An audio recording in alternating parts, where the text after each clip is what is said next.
ለቤተ ክርስቲያን ለአገልጋዮች የሚጠቅም በተለይ መሪነት አንዱ ዋናው መሰረታዊ ችግራችን እኔን ጨምሮ መሪነት ነው።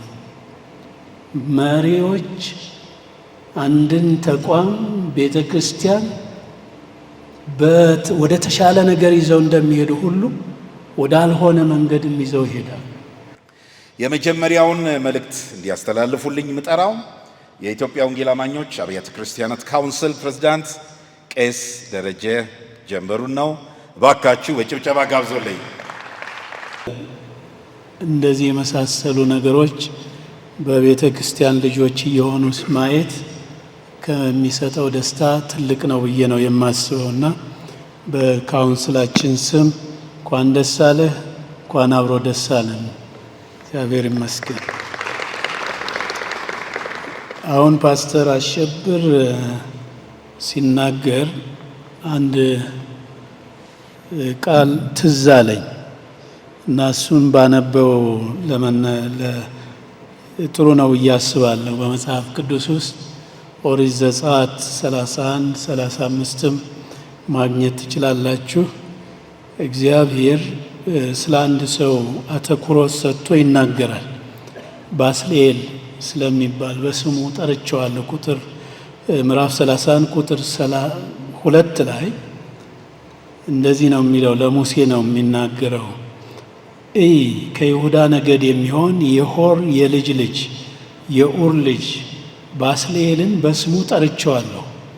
በሥራ ሁሉ ብልሃት፣ በጥበብም በማስተዋልም በእውቀትም የእግዚአብሔርን መንፈስ ሞላሁበት። የጥበብን ሥራ ያስተውል ዘንድ በወርቅ በብር በናስ ይሠራ ዘንድ ለፈርጥ የሚሆን የዕንቁ ድንጋይ ይቀርጽ ዘንድ እንጨቱንም ይጠርብ ዘንድ ሥራውንም ሁሉ ይሠራ ዘንድ ብሎ መጀመሪያ ጠራሁት፣ በስሙ ጠራሁት። ሙሴን እንደጠራው ጠራሁት፣ ሳሙኤልን እንደጠራው ጠራሁት። ነገ ልሰብክበት ስለሆነ አሁን ጨርሼ አልናገርም። በሚዲያው ዘርፍ ጉልህ ሚና ያላቸውን ስራዎች በመስራት ላይ ይገኛል። ለረጅም ጊዜ በተለይ በሶሻል ሚዲያው ላይ ከፍተኛ ተጽዕኖ እያደረሰ የሚገኝ ሚዲያ ነው። ፓናል ዲስከሽኖችን በተለያዩ ቦታዎች ላይ ያዘጋጅልናል።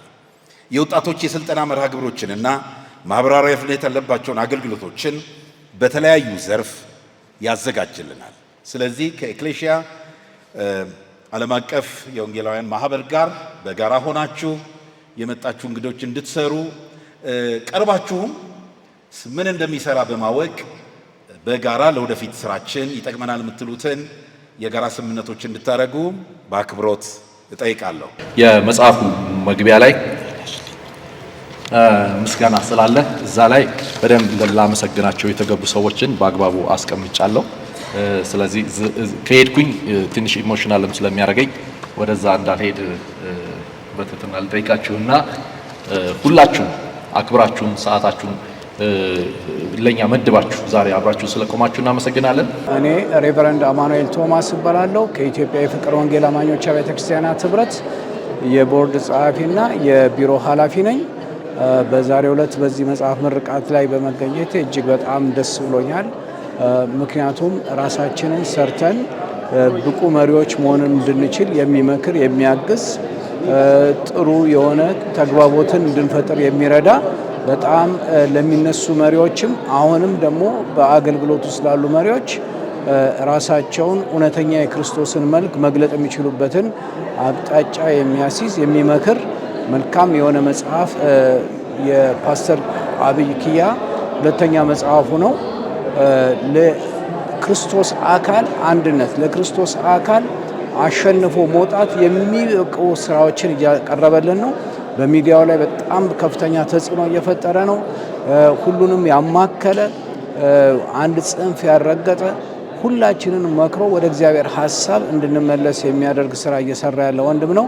እንኳን ደስ አለህ ፓስተር አብይ፣ በጣም ደስ ብሎናል። እግዚአብሔር ደግሞ በአንተ ተጠቅሞ የኢትዮጵያን ቤተክርስቲያን ወደ ታላቅ በረከት እንደሚያመጣ፣ ወደ አንድነት እንደሚያመጣ ደግሞ ብዙ ስራዎችንም ደግሞ እግዚአብሔር ከዚህ በመቀጠል በአንተ እንደሚሰራ እምነቴ ነው።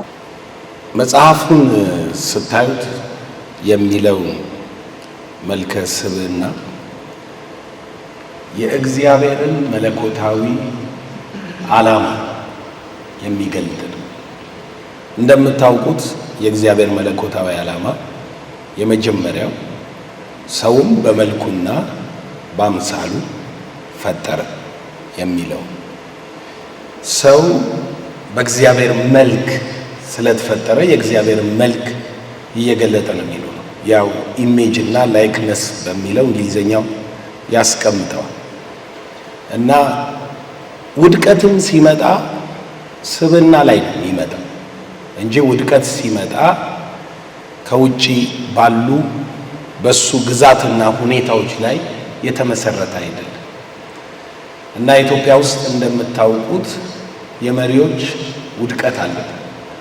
ምክንያቱም ለምንኖረው ማንኛውም ኑሮ ምክንያቱ መሪዎች ናቸው። የአገልግሎታችን አፈሙዝ ጥሩ አፈሙዝ ማለት ነው ሰዎችን ማብቃት ላይ ምን ያህል ያተኩራል የሚለው እሱ ይመስለኛል ዋናው መለኪያ።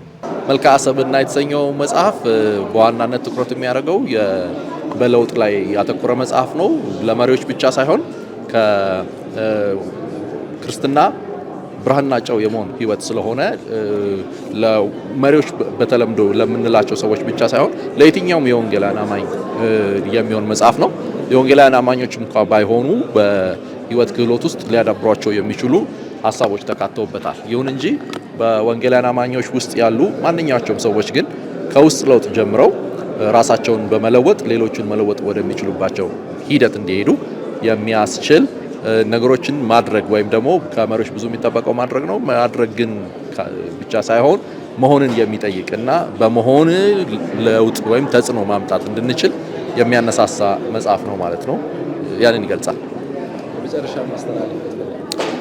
ማስተላለፍ ፈልገው ያው ዛሬ በጣም አክብረውን እንደ እድሜያችን ሳይሆን ካለን የአገልግሎት ኃላፊነት አንጻር አይተውን እኛ መካከል የተገኙ ትልልቅ አንጋፋ የቤተ ክርስቲያን መሪዎችን እጅግ አድርገን ማመስገን እንፈልጋለን። ይህ ፕሮግራም እንደተከታተላችሁት ከኢትዮጵያ ወንጌላውያን አማኞች ቤተ ክርስቲያናት ካውንስል ፕሬዝዳንቱ፣ ምክትል ፕሬዝዳንቱ፣ የዓለም አቀፍ ግንኙነት መሪዎች በሙሉ እዚህ ነበሩ።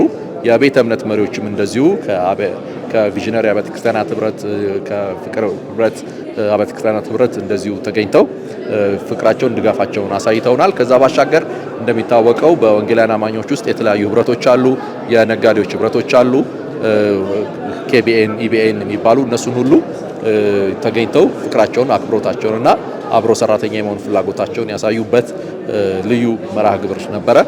ሚዲያዎችም ሁላችሁም ተገኝታችሁ ከኛ ጋር ደግሞ ሀሳባችንን ለማካፈል ከኛ ጋር ስለሆናችሁ እጅግ አድርገን እናመሰግናለን። መልእክታችን ባጭሩ ማድረግ ሳይሆን መሆን ነው የሚል ነውና በመሆን ሁለንተናዊ ተጽዕኖ ማምጣት እንድንችል ሁላችንንም ጥሪ ያቀርባለሁ። መጽሐፉን አግኝታችሁ አንብቡት መልእክቴ ነው። አመሰግናለሁ። በቀጣይ ምን እንጠብቅ? በቀጣይ እንግዲህ ጌታ ካልመጣ ተመሳሳይ ሀሳብ በዚሁ የተዘጋጁ አሉ።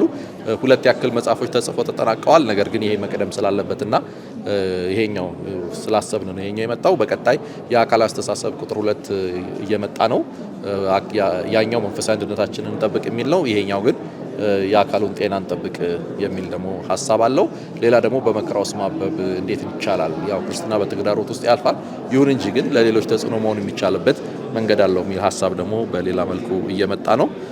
በስልጠና ከኤክሌሻ አገልግሎት ጋር ቀጣይ ይኖራል ማለት ነው። ይሄን ነው የመጽሐፉ ይዘት በ4 ክፍል የተከፈለ ነው። 4 የተለያዩ ክፍሎች አሉት። 11 ምዕራፎች ግን አሉት። ወደ 269 አካባቢ ገጽ ይይዛል መጽሐፉ።